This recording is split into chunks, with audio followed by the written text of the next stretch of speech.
జగన్నాథ స్వామి రథయాత్రలో భక్తులు పరవశంగా చేసి స్వామివారిని భక్తి శ్రద్ధలతో అయితే పూజించుకుంటున్నారు. స్వామివారి ఊరేగింపులో భక్తులందరూ స్వామివారిని దర్శించుకొని ఆహ్లాదకరంగా వాతావరణంలో స్వామివారిని పూజించుకుంటున్నారు. అలాగే చాలా నగరం అంతా స్వామివారి హరిహర నామస్వరంతో జై జగన్నాథ జై జగన్నాథ అంటూ మొత్తం భక్తులంతా స్వామివారి ఊరేగింపులో తమ వంతు అయితే ఏ, పాల్గొని స్వామివారిని ఈ వేడుకుంటున్నారు. అయితే మనతో పాటు కొంతమంది భక్తులు ఉన్నారు. ఈ ఊరేగింపులో పాల్గొన్న భక్తులు వాళ్ళని అడిగి తెలుసుకుందాం. చెప్పండి, మీ ఫీలింగ్ ఏంటి? స్వామివారి జగన్నాథ స్వామి రథయాత్ర ఏ విధంగా సాగింది?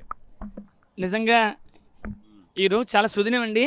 ఎందుకంటే సాక్షాత్తు ఆ శ్రీకృష్ణ పరమాత్మ అంశ అయినటువంటి జగన్నాథ స్వామిని మేము ఎంతో సుదూర తీరాల నుంచి వచ్చి దర్శించుకొని మా జన్మ చరితార్థమైంది. నిజంగా ఈరోజు సాక్షాత్తే ఆ స్వామి మాకు ఈ అవకాశం ఇచ్చాడు అన్నట్టు అంటే ఎన్నో జన్మల పుణ్యఫలం మానవ జీవితం. అంటే మానవ జీవితం సర్వోత్కృష్టమైంది. అంటే ఎంతో పుణ్యం చేస్తే కానీ మానవ జన్మ దొరకదండి. అటువంటి సర్వోత్కృష్టమైన జన్మలో ఈరోజు ఈ ఆషాఢ శుద్ధ చవితి నాడు మేము ఆ స్వామి దర్శనం చేసుకుని మా జన్మను నిజంగా సార్థకత చేసుకున్నాం. నిజంగా అహర్నిశలు ఆ స్వామికి మేమందరూ కూడా కృతజ్ఞతలు తెలియజేసుకుంటున్నాం. జై జగన్నాథ్. మనతో పాటు ఈ మహిళా భక్తులు కొంతమంది ఉన్నారు. అమ్మ, చెప్పండి, ఎలా ఫీల్ అవుతున్నారు? స్వామివారిని దర్శించుకున్నారా? నేను పుట్టింది పెరిగింది విశాఖపట్నంలోనే, కానీ ఎన్నో సంవత్సరాల నుండి నేను ఈ స్వామిని చూడాలని అనుకుంటున్నాను. ఈ రోజుకి నాకు అనుగ్రహం కలిగింది. ఎంతో ఆనందంగా ఉంది. జై జగన్నాథ్. అమ్మ, చెప్పండి, ఎలా ఫీల్ అవుతున్నారు మీరు?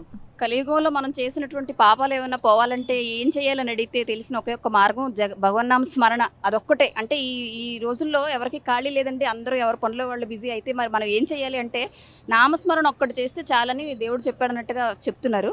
అయితే ఈ రోజు మాకు అవకాశం 2 గంటల నుంచి స్వామి రథంతో పాటు నడిచాము. ఆయన జగన్నాథ జయ జగన్నాథ్ అనుకుంటూ కృష్ణుని స్మరించుకుంటూ నడవడం చాలా ఆనందంగా ఉంది. 2 రోజుల క్రితం అయితే వర్షం కూడా ఎలా ఉండిందో చూసాము. ఎలా ఉంటుందో ఈరోజు అనుకున్నాం. కానీ స్వామి తలుచుకుంటే అంతా ఆయన చేతిలోనే అని ఇది మరోసారి నిరూపణ. హరే కృష్ణ. అమ్మ, చెప్పండి, ఆహ్లాదకరంగా ఉందా స్వామివారి దర్శించుకోవడం? ఎలా ఉంది? జన్మ చరితార్థం అయిందండి. ఒకే మాటలో చెప్పాలంటే జగన్నాథ స్వామి నయన పథగామి భవతూమే భవతూమే భవతూమే. చెప్పండి అమ్మా. చాలా ఆనందకరంగా ఉందండి. చాలా సంతోషంగా కూడా ఉందండి. సాక్షాత్ ఆ పరమాత్ముడు మా ఎదురుగుంటా వచ్చి నిలబడి మాకు దర్శనం ఇచ్చినంత భాగ్యంగా అనిపిస్తుంది మాకు. జై జగన్నాథ్. చెప్పండి. చాలా సంతోషంగా ఉందండి. హరే కృష్ణ హరే రామ్. అయితే ఒక భగవంతుడు తనని స్మరించుకుంటూ వెళ్తే ఎంత ఆనందదాయకంగా ఉంటుందో భక్తులంతా తెలియజేస్తున్నారు. మరో భక్తులు మనతో పాటు ఉన్నారు. స్వామి, ఎలా ఉంది ఈ దర్శనం? हरे कृष्णा, मैं हिंदी वाला हूँ, मैं हिंदी बोल रहा हूँ। ये दर्शन बहुत अच्छा है। ये हम सबको बहुत अच्छे से करना चाहिए। हमारा मनुष्य जीवन बहुत दुर्लभ है, रेयर है। तो हम सबको भगवत गीता और प्रभुपाद का दिया हुआ वचनों को हम लोग को पालन करना चाहिए। ये रथ यात्रा मनुष्य जीवन के लिए है, ये हमको ज़रूर करना चाहिए। मैं सबको ये संदेश देता हूँ कि प्रभुपाद के भक्ति मिशन में ज़रूर शामिल होइए।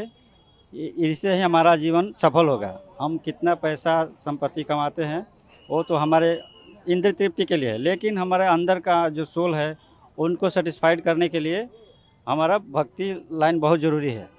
मनुष्य जीवन के लिए बहुत अत्यंत आवश्यक है। जैसे हमको पैसे संपत्ति आवश्यक है, उसी तरह भक्ति भी बहुत ज़रूरी है। विदाउट भक्ति का हमारा जीवन सफल हो नहीं होगा। इसमें कहा गया है कि पुनरपि जन्म पुनरपि मरणम पुनरपि जननी जठरे शयनम ई संसारे बहुत विस्तारे कृपया पारे पाहि मुरारे भज गोविंदम भज गोविंदम भज गोविंदम गोविंदम भज मूढ़ मसे नाम पश्यामी नाहि भव तरने। इसका मतलब कि अगर हम भगवान गोविंद का नाम हम नहीं भरेंगे तो बार बार इसी जीवन चक्र में हम आते रहेंगे जाते रहेंगे। इसलिए भगवान गोविंद का नाम बहुत जरूरी है, भगवान कृष्ण का नाम जरूरी है और प्रभुपाद के दिए हुए वचनों का जरूरी है। इसको हमको पालन करना चाहिए। हरे कृष्ण. అయితే భగవంతు నామ సాక్షాత్తు ఆ భగవంతుడే తమ సోదరి ఈ సుభద్రాదేవి ఇంటికి వెళ్ళి వారం రోజులు సోదరితో వెళ్ళి సోదరు పెట్టిన తిండి తిని, అలాగే ఈ వెళ్ళడం రావడం మొత్తం ఈ 9 రోజుల కింద అయితే ఈ పూరి మహాక్షేత్రంలో దీన్ని రథయాత్ర కింద చిత్రీకరిస్తారు. అయితే ఈ నేపథ్యంలో సోదరు ఇంటికి వెళ్ళి సోదరుదేవి వద్ద ఒక వారం రోజులు ఉండి మళ్ళీ తిరిగి ఈ ఆయన ఆలయానికి వస్తారు. ఈ 9 రోజులు 9 అవతారాల కింద పూజిస్తారు. ఈ నేపథ్యంలోనే మొత్తం ఈరోజు సోదరి ఇంటికి అయితే బయలుదేరడం ఈ రథయాత్రలో ప్రధానంగా మనం చెప్పుకోవచ్చు. అలాగే వారం రోజులు సోదరు ఇంటి దగ్గర ఉండి మళ్ళీ తిరుగు ప్రయాణం అవుతారు. మొత్తం 9 రోజుల్లో ఈ నేపథ్యంలో జగన్నాథ రథ చక్రాలు రథయాత్ర అని చెప్పి ఈ మన పూర్వీకులు పురాణ గాథలు అయితే తెలియజేస్తున్నారు. ఇది ఈ జగన్నాథ రథయాత్రలో పాల్గొన్న భక్తుల మనోభావాలు. కెమెరామెన్ రమణ కుమార్తో శివరామకృష్ణ, RTV, విశాఖపట్నం నుంచి. ఇండియా పాకిస్తాన్ తాజా అప్డేట్స్ కోసం డౌన్లోడ్ చేసుకోండి RTV లైవ్ యాప్.